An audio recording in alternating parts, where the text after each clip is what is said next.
હે મારી લોહીની રે કલમે લખું પ્રેમનો રે સંદેશો દીકું આવે તારી યાદ દીકું દિવસ અન રાત દીકું દિવસ અન રાત દીકું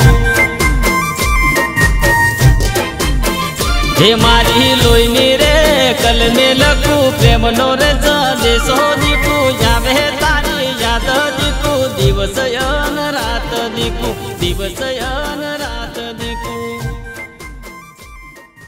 હાય ગાઈસ, હું સમર્થ શર્મા. હું યોગરાજ બાપુ. હું હિતેશ રાવત. હું શ્વેતા જોશી. ધરતી ડિજિટલ સ્ટુડિયો એક નવી ચેનલ બહાર આવી રહી છે.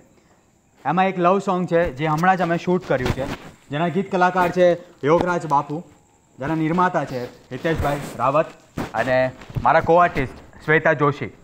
તો આ ગાયનને તમે પ્લીઝ જોવો, તમારા મિત્રો વર્ગને બતાવો, સબસ્ક્રાઈબ કરો, શેર કરો. અને હા, ધરતી ડિજિટલ સ્ટુડિયો કરીને ફેસબુક પર અમારું પેજ છે, તો એને પણ તમે લાઇક કરવાનું ભૂલતા નહીં, સબસ્ક્રાઈબ કરજો અને શેર કરજો પ્લીઝ. હા, થેન્ક યુ સો મચ.